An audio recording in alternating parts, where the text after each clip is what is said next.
Today I'm going to be making a Greek feta spinach appetizer for the holidays.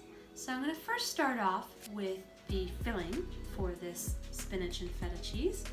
So it requires some fresh spinach. You can also use frozen, but I choose to use fresh in this one, and I chopped it up very finely.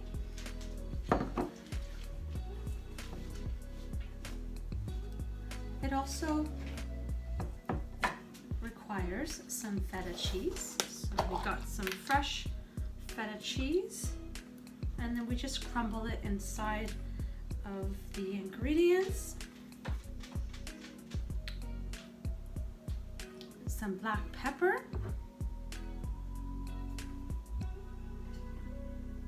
Now earlier we fried up some green onion and some regular onion. We chopped them up finely, and we are now going to add the cooked onions to the filling. And then we have 1 egg.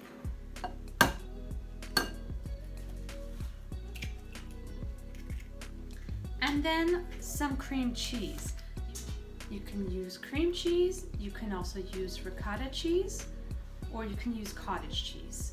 So I'm going to be using some cream cheese inside of this recipe. So I'm just going to break it up throughout the ingredients, and then we're going to now mix all of the ingredients we put in so far so that there's a nice blend throughout the whole filling of this recipe.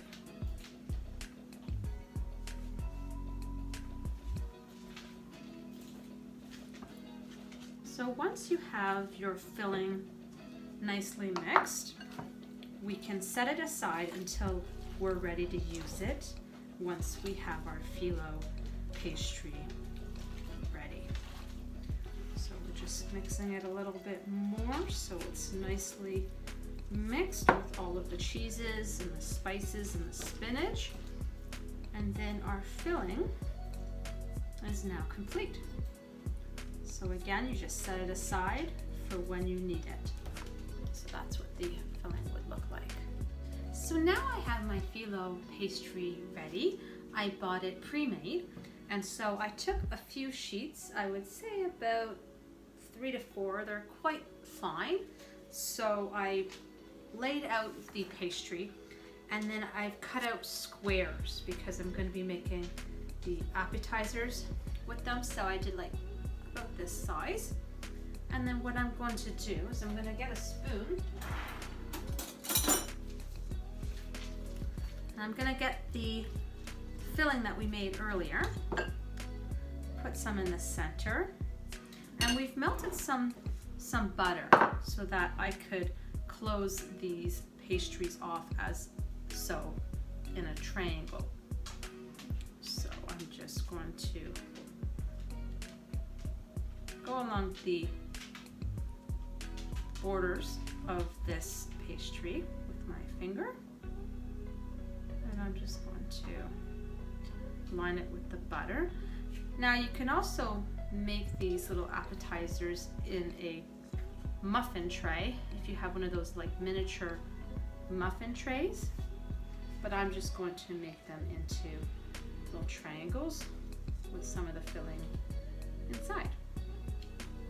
And then I'm going to rest those onto my tray. So once you have your phyllo and the filling all complete, you will have an entire tray of hors d'oeuvres.